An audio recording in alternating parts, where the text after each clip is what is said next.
खुदावंद यीशु मसीह के निहायत पाक बाबरकत जलाली और कुदरत वाले नाम में सभी की सलामती चाहता हूँ। सब खुश हैं? एक बार फिर रूहुल कुद्स के लिए ज़ोर करता हूँ।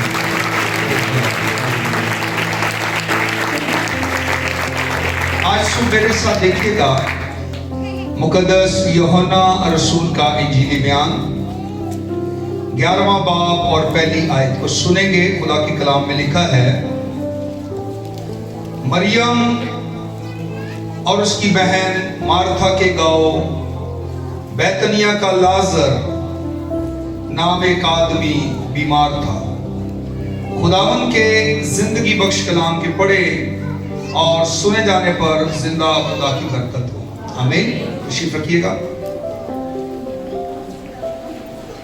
आज सुबह हम खुदा के कलाम में से बड़ी खास बातें सुनेंगे और सीखेंगे, और हमारा आज जो पैगाम का मजमून है, उन्वान है, वो है लाजर के कफन को उतारने वाले। गौर से सुनिएगा इन बातों को। मरियम और मार्था का भाई लाजर, जिससे यीशु बहुत प्यार करता था, शदीद बीमार था। लेकिन यीशु बर वक्त वहां ना पहुंचा, बल्कि यीशु उस वक्त वहां पहुंचा जब वो मर चुका था और उसको कब्र में रखे हुए 4 दिन गुजर चुके थे। और मरियम और मार्था का हम ये बयान बाइबल में देखते हैं कि वो बता रही हैं कि अभी तो उसके अंदर से, उस कब्र में से बू आती होगी। आज का जो मजमून, जो पैगाम है, वो बड़ा खास है।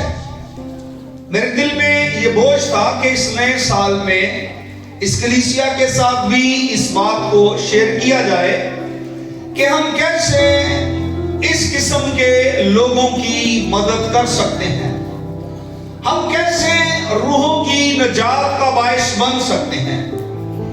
यह पैगाम पासवानों के लिए, मुबशरों के लिए, लेमैन के लिए, एल्डर डीकन के लिए, बल्कि हर एक मसीही ईमानदार के लिए यह पैगाम है, और हर एक का ये काम है जो हमें समझना है। मुझे और आपको खुदा ने एक खास मकसद के लिए इस रुए जमीन पर रखा है। आप देख सकते हैं कि आपके इर्द गिर्द कई ऐसे लोग मौजूद हैं, हो सकता है कि उनको जज होना चाहिए था लेकिन वो नहीं है। हो सकता है कि वो डॉक्टर बन सकते थे लेकिन वो नहीं है। ये उनकी गलती है।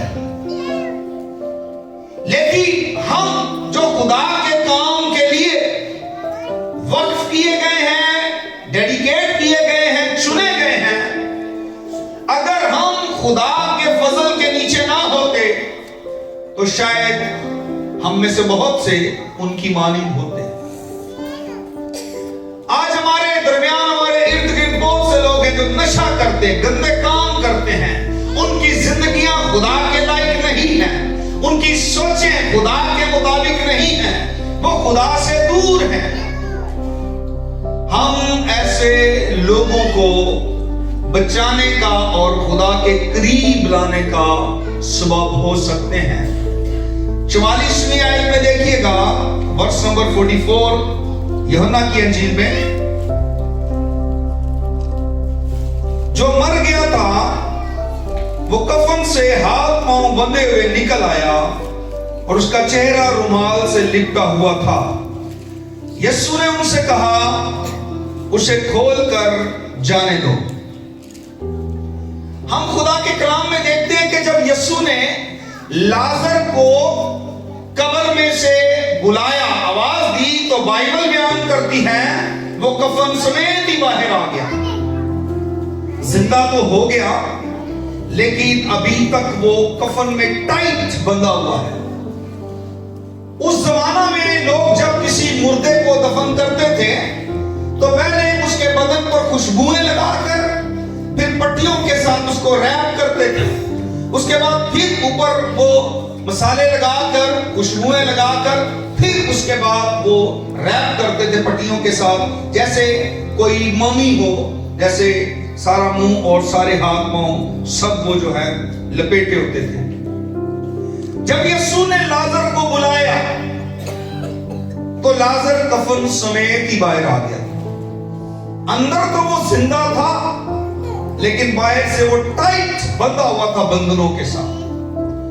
आज बहुत से ऐसे लोग आपके इर्द गिर्द हैं, हो सकता है वो अंदर से तो जिंदा हो लेकिन बाहर से वो ऐसी रसूमात से, कब्र परस्ती, त्वहम परस्ती, बुत परस्ती और मजहब परस्ती और कई ऐसी चीजों में वो बंधा हुआ हो, उसे खोलने की जरूरत है। अब जब लाजर कब्र से बाहर आ चुका है तो आप जानते हैं कि ये 4 दिन का मुर्दा था, लेकिन अब ये बाहर आया है तो यकीनन इस शख्स से बहुत ज्यादा स्मेल आती होगी, बदबू आती होगी, बड़ी गंदी हालत में होगा और इसके पास से जो बदबू आती थी वो नाकाबिले बर्दाश्त थी। लेकिन यीशु ने कहा इसे खोलकर जाने दो। अब लाजर को वही शख्स खोलेगा जिसको लाजर से बहुत मोहब्बत है, वरना और कोई शख्स इतने स्मेली, इतने डर्टी और इतने मैसी शख्स को आके बदबूदार, गंदे और जिससे बहुत ही ज्यादा घिन आती हो, उसको कोई और शख्स नहीं खोलेगा। ऐसे लोगों को सिर्फ डेडिकेटेड लोग जो हैं, मखसूस शुदा लोग जो हैं, मसा शुदा लोग जो हैं, वही ऐसे गंदे, मैसी और डर्टी शख्स को खोलने वाले हैं, क्योंकि उनकी मोहब्बत ऐसा करती है। मैं आपको बताना चाहता हूं कि खुदा का फजल हर उस अनलाइकली प्लेस पर, नापसंदीदा जगह पर, हर उस डर्टी मैसी प्लेस पर खुदा का फजल जाता है और उन लोगों को जो उस गंदगी और कीच में फंसे और धंसे में हैं, सिर्फ खुदा का रहम, खुदा का फजल ही उस जगह पर पहुंचकर उन लोगों को बचाता है। अगर मैं और आप खुदा के फजल, अगर मैं और आप खुदा के हाथ के नीचे हैं, अगर मैं और आप खुदा की मोहब्बत से भरे हुए हैं, तो हम ऐसे अनलाइकली जो प्लेसेस हैं, नापसंदीदा जगह जहां पर कोई जाना पसंद नहीं करता, जिनसे कोई मिलना पसंद नहीं करता, आपके अंदर खुदा का रूह और खुदा का फजल जो है आपको ऐसी जगहों पर लेकर जाएगा जहां पर आपके अंदर मौजूद खुदा की मोहब्बत उन लोगों को उन गंदी जगहों से, उस प्लेस से, उस मकान से उठाकर अपलिफ्ट कर सकती है। बाज़ दफा हम चर्चिस में आने वाले लोगों को इनकरेज नहीं करते।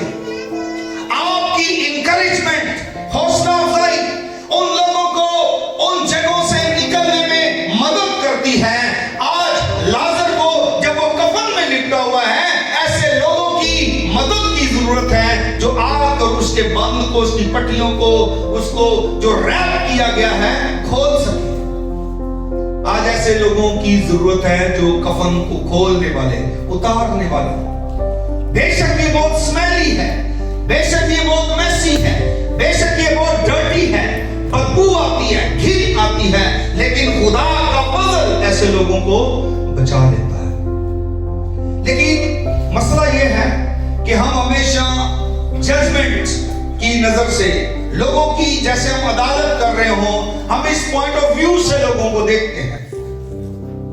ऐसा ही हुआ यूहन्ना की इंजील 8 बाब में एक बदकार औरत को पकड़कर लाया गया मैदान में, उसको खड़ा कर दिया।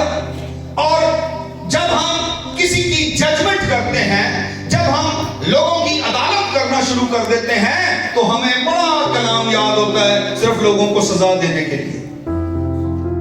इनको 10 हुक्म बड़े याद हैं और ये कह रहे हैं जना न करना, इस औरत ने जना किया है और अब इसको मौत के घाट उतार देना चाहिए, संसार करना चाहिए। हमने जब किसी की अदालत करनी हो, सजा देनी हो, फिर हमें बहुत कलाम याद होता है, लेकिन यीशु ने कहा कि 10 हुक्म के साथ आपको ये 2 हुक्म भी याद होने चाहिए। पहला, खुदा अपने खुदा से अपने सारे दिल, अपनी सारी जान और अपनी सारी ताकत और अपनी सारी अकल से प्यार कर। और इसी की माने दूसरा हुक्म यह है कि अपने पड़ोसी से अपनी माने मोहब्बत रख। यीशु ने कहा इसको पहला पत्थर वो शख्स मारे जिसने कभी गुनाह नहीं किया। अब कोई भी शख्स क्वालिफाई नहीं करता था कि वो उठकर पहला पत्थर उस औरत को मारे। इसलिए हर शख्स को इस बात का एहसास हो गया कि मैं भी गुनाहगार हूं, मैं भी गलतियां करता हूं, मैं भी गुनाह करता हूं। आज हमें इस बात को याद रखना है कि हम में से कोई भी ऐसा शख्स नहीं है जो बहुत पाक और साफ और पवित्र इस दुनिया में आया है और अभी तक वो पाक और साफ है। हम बने के लहू से धुले हुए और खुदा के फजल और मेहरबानी से पाक किए गए हैं। और हमें इस बात को याद रखना है कि जिस तरह मैं और आप पाक और साफ किए गए हैं, इसी तरह वो लोग जो गुनाह में हैं पाक और साफ किए जाएंगे, किए जा सकते हैं, अगर हम मोहब्बत और शफकत के साथ उन तक पहुंचे और उनको खुदा के पास लेकर आए। मसला यह है कि हम जजमेंट शुरू कर देते हैं, हम लोगों पर जो है वो सजा का हुक्म या इस नजर से देखते हैं कि ये शख्स सजा के लायक है। हमें उन लोगों को जो इस वक्त गुनाह की कीच और दलदल में हैं, मौत और हलाकत की तरफ जा रहे हैं, सजा के हकदार बनने जा रहे हैं, उन पर रहम करके तरस खाकर मोहब्बत के साथ उनको खुदावंद यीशु मसीह के पास ले आए। लेकिन हम बाज़ दफा ऐसा नहीं कर रहे होते, हमारा पैमाना कुछ और होता है। लेकिन देखें खुदावंद की मोहब्बत, खुदावंद का फजल कि वो कैसे निचले जगहों पर जाकर खुदा का फजल, जहां पर कोई जाना पसंद नहीं करता, जहां पर कोई शख्स जो है वो अपनी इज्जत महसूस नहीं करता, उन जगहों पर भी खुदा का रहम, खुदा का फजल, खुदा का तरस जाता है और गिरे हुए लोगों को जो इस दुनिया में ज़लील और खार हो रहे हैं, उनको भी उसका फजल जो है बचाकर अपलिफ्ट करता है। यीशु जा रहे तो यीशु ने ऊपर देखा और गोलर के दरख्त पर ज़कई था। ज़कई अंदर से तब्दील हो चुका था। हमें इस बात को याद रखना है। आज तक हमारी जजमेंट लोगों को खुदा के पास आने नहीं देती। कई लोग अंदर से तब्दील हो चुके होते ज़कई की माने, लेकिन हम खुदा के फजल, मोहब्बत और तरस और हमदर्दी के साथ उन लोगों तक नहीं पहुंचते। ज़कई अंदर से तब्दील हो चुका था और यीशु ने ये नहीं कहा कि देखो गुनाहगार किधर चढ़, बल्कि यीशु ने इसको कहा ज़कई नीचे उतर आ, मुझे तेरे घर जाना जरूर है। जब यीशु ज़कई के घर गया तो उस वक्त कई जो उस्ताद हैं, कई मजहबी लोग, कई रबी, कई जो तरह के लोग वहां मौजूद थे, वो यीशु पर बहुत से इल्जामात लगा रहे थे। ये महसूल लेने वालों के घर जाता है, ये खाओं का यार है, ये शराबियों का यार है, ये उनके साथ खाता और पीता है। जब आप ऐसे लोगों तक पहुंचेंगे तो आप पर भी ये इल्जामात लगाए जाएंगे, लोग आप पर भी उंगलियां उठाएंगे, लोग आपके भी खिलाफ नाहक बातें कहेंगे। लेकिन खुदा का तरस, खुदा की मोहब्बत, खुदा का रहम ऐसे लोगों तक जाएगा और उनको अपलिफ्ट करेगा। यीशु ने कहा आज इस घर में नजात आई है। ज़कई को खुदावंद यीशु मसीह की मोहब्बत ने बचा लिया। आज बहुत से ऐसे लोग हैं जो ऊपर से तो बंधे हुए हैं, लेकिन अंदर वो जिंदा हो चुके हैं, अंदर से वो तब्दील हो चुके हैं। लेकिन आपकी जो मोहब्बत है वो उन लोगों को तब्दील कर सकती है, उन लोगों को बचा सकती है। सो हमें मोहब्बत के साथ उन लोगों तक पहुंचना है। हमें बड़ी ही मोहब्बत के साथ ऐसे लोगों को खुदा के पास लेकर आना है, उनको बचाना है, ताकि वो लोग खुदावंद जिंदा खुदा की कुर्बत में, ताकि वो लोग जिंदा खुदा के पास आ जाएं और हमेशा की जिंदगी के वारिस बने। हमें ऐसे डेडिकेटेड लोग बनना है, हमें मसलाशुदा लोग बनना है, हमें मखसूस किए हुए लोग बनना है। और ये खादमों की, ईमानदारों की, मुबशरों की, एल्डर डीकन्स लेमैन की ये जिम्मेदारी है कि आप मोहब्बत के साथ ऐसे लोगों को जीत लें, आप मोहब्बत के साथ लोगों की तब्दीली का बाइस बने। हम ये ना कहते रहे ये तो गुनाहगार शख्स है, ये बदल नहीं सकता, ये तब्दील नहीं हो सकता। एक वक्त था जब हम भी इसी तरह गुनाह की कीच और दलदल में थे, हमें भी इसी तरह खुदा की मोहब्बत ने बचाया है। कोई शख्स हम तक आया मसीह की मोहब्बत को लेकर, उसने खुदावंद यीशु मसीह की मोहब्बत को हमारे साथ बांटा और हम यीशु की मोहब्बत के बाइस आज खुदावंद के कदमों में हैं और उसके खिदमत गुजार लोग हैं। आप भी यीशु की मोहब्बत, रहम और फजल से लोगों को बचा सकते हैं। देखिए पुराने अहदनामा में एक नबी के बारे में, होशिया नबी, खुदा ने उस नबी से कहा कि जा और एक बदकार औरत के साथ शादी कर। वो कह सकता था कि खुदावंद ये आप कैसी बात कर रहे हैं, मैं एक नबी हूं, मैं एक इज्जतदार शख्स हूं और आप मुझे कह रहे हैं कि बदनाम जमाना औरत के साथ जाकर शादी करो। खुदावंद ये मेरे मियार के मुताबिक नहीं है। होशिया ने ऐसी कोई बात भी खुदा को नहीं कही, क्योंकि होशिया नबी अपने बुलावे को, अपनी बुलाहट को जानता था। अगर मैं और आप अपने बुलाए जाने के मकसद को जानते हैं, अगर मैं और आप अपनी बुलाहट और अपने बुलावे को जानते हैं, तो हम ऐसी वैसी डर्टी प्लेसेस पर जाने के लिए हर वक्त तैयार होंगे और कभी भी खुदा को नो नहीं कहेंगे, यस कहेंगे और खुदा की मोहब्बत और उसके मसा में भीगे हुए बोझ के साथ, आंसुओं के साथ ऐसे लोगों तक पहुंचने वाले होंगे जो गुनाह और मौत और दलदल और तारीकी में धंसे हुए हैं। होशिया नबी ने इनकार नहीं किया, उसने जाकर एक बदकार औरत के साथ शादी की और होशिया उस औरत से बेहद मोहब्बत करता था।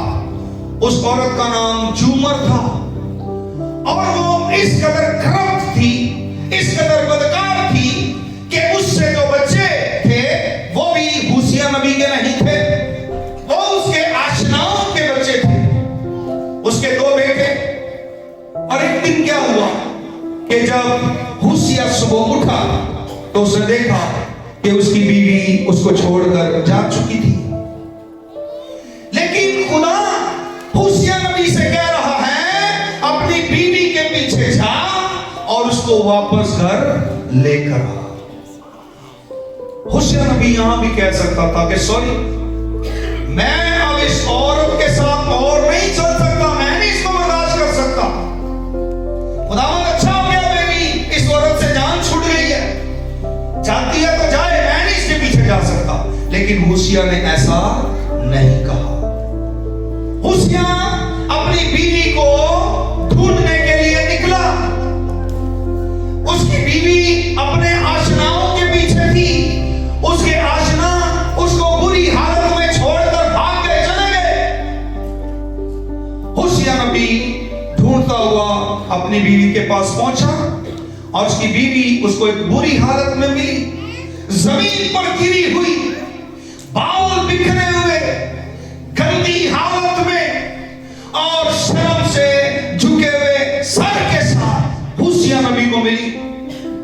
लेकिन होशिया नबी बड़े प्यार से जाकर जाकर उसको कह रहा है, झूमर आई लव यू, झूमर मैं तुझे प्यार करता हूं। झूमर ने अपनी आंखें उठाकर होशिया नबी को देखा, उसकी आंखों से बेख्तियार आंसू बहने लगे, क्योंकि झूमर ये डिजर्व नहीं करती थी कि होशिया आएगा, उसका शौहर आएगा और इतनी बदकारी और इतना गुनाह और इतनी नाफरमानी करने के बावजूद वो कहेगा कि झूमर मैं तुझसे प्यार करता हूं।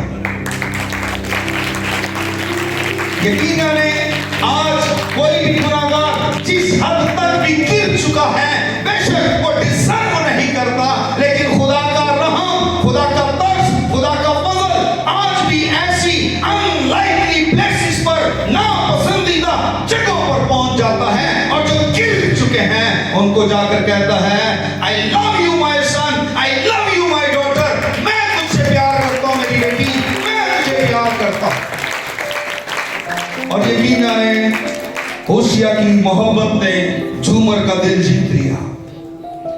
आज होशिया नबी खुदा को रिप्रेजेंट करता है और झूमर मुझे और आपको रिप्रेजेंट करती है, और ये बता रही है कि हम जिस भी हालत में जितने भी गिर चुके हैं, खुदा आज भी हमसे मोहब्बत करता है। तीसरे बाब की दूसरी आयत में लिखा है कि होशिया ने 15 रुपए और 1.5 खूमर जो देकर उसको खरीद लिया। लेकिन हमारे खुदा ने हमें यीशु मसीह के बेशकीमत खून की कीमत देकर खरीदा है।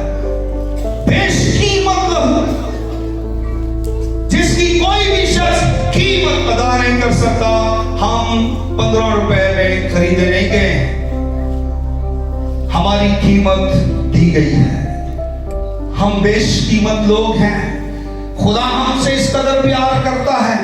खुदा आज भी ढूंढ रहा है। अगर हम डेडिकेटेड लोग हैं, अगर हम मसाशुदा लोग हैं, अगर हम बुलाए हुए लोग हैं, तो हमें ये समझना है कि इस दुनिया में हम क्यों बुलाए गए हैं, क्यों रखे गए हैं। हम में से हर शख्स अहम है। हम में से हर शख्स जो है वो वैल्यूएबल है। हम में से हर शख्स इस काबिल है कि खुदा ने हमें रूहों की निजात के लिए बुलाया और चुना है। हम फरमाबरदार हैं, हम खुदा की सुनने वाले लोग हैं, हम खुदा से मोहब्बत करने वाले लोग हैं। लेकिन इसके बावजूद सुनिएगा कि बेशुमार इंतखाबात मौजूद हैं। ये इतने इंतखाबात, इतनी चॉइसेस क्यों हैं? लोग क्यों इतने सारे चुनाव रखते हैं, और क्यों लोग ऐसी ही चीज का चुनाव करते हैं जिससे उनको फायदा नहीं है? हमें ऐसी चीज का चुनाव करना है, हमें ऐसी चीज, ऐसे रास्ते को चुनना है जिसके लिए हम बुलाए गए हैं, जिस मकसद के तहत हम इस दुनिया में हैं। हमें अपने मकसद को नहीं भूलना, हमें अपने मकसद को याद रखना है, और इस बात को याद रखना है कि हमारी कीमत अदा की गई है। मैं और आप भी इस झूमर की मानी थे, जो गैर मबूतों के पीछे, जो बुतों के पीछे और तालीमात के पीछे और दुनिया की रंगीनियों के पीछे, नशे में और कई ऐसी आदतों में घिरे हुए, फंसे हुए थे। लेकिन खुदा की मोहब्बत ने हमें छुड़ा लिया है। खुदा की मोहब्बत ने हमें आजाद किया है। और हमें याद रखना है कि दूसरे लोग भी जो बचाए जाएंगे वो इसी मोहब्बत के जरिए बचाए जाएंगे। जिस तरह मैं और आप खुदा के फजल, खुदा के तरस, खुदा के रहम की बदौलत बच गए, इसी तरह दूसरे लोग भी खुदा के रहम, खुदा की मोहब्बत और खुदा के तरस के बायस बचेंगे। हमें अपने दिल को सख्ती बनाना, हमें होशिया नबी की मानी अपने बुलावे को देखना है। हमें होशिया नबी की मानी ये देखना है कि हम बुलाए हुए लोग हैं, हम बरगजीदा लोग हैं। वो नबी था, वो इज्जतदार था, उसका माशरे में एक मुकाम था, उसको खुदा ने बुलाया हुआ था। लेकिन उसकी बीवी उसके लिए रसवाई का सबब थी। उसकी बीवी उसकी खिदमत और उसकी पर्सनैलिटी पर एक दाग थी। लेकिन उस शख्स ने खुदा की आवाज पर आमीन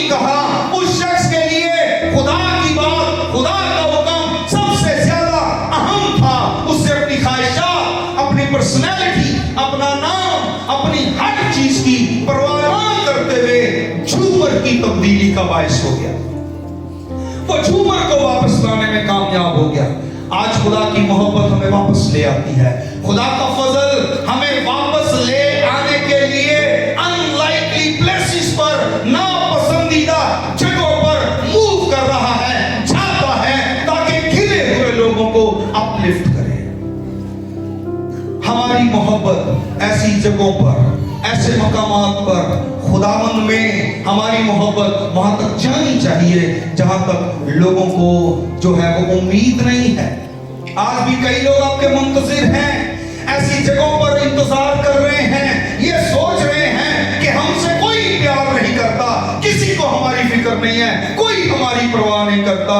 आज खुदा का फजल, आज खुदा की मोहब्बत आपके वसीला से, मेरे वसीला से, मुकद्दसी के बायस, खुदा के खादमों के बायस ऐसे लोगों तक पहुंचती है कि वो उनको बताता है कि मेरे बेटे, मेरी बेटी, मैं तुझसे प्यार करता हूं, मैं तेरी जिंदगी में दिलचस्पी लेता हूं, मैं नहीं चाहता तू हलाक हो जाए, मैं नहीं चाहता तू तबाह हो जाए, मैं तुझे वापस लेने के लिए आया हूं, मैं तुझे बहाल करने के लिए आया हूं, मैं तेरी खोई हुई चीजें तुझे दोबारा देने के लिए आया हूं। मसीह की मोहब्बत उनको कीच से, गंदगी से, पालीदगी से, बदबू से, गंदी जगहों से निकाल सकती है। हमें खुदा की मोहब्बत में ऐसे लोगों तक पहुंचना है।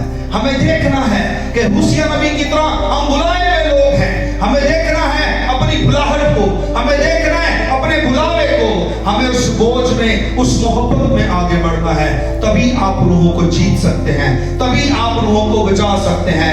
अगर हम अपनी अना में रहेंगे कि मैं तो अब पाक साफ हो गया हूं, ये शख्स बहुत नीचे है, मैं बहुत ऊपर निकल गया हूं, तो ऐसा फिर कभी भी नहीं हो सकता कि आप उस रूह को जीत सकें।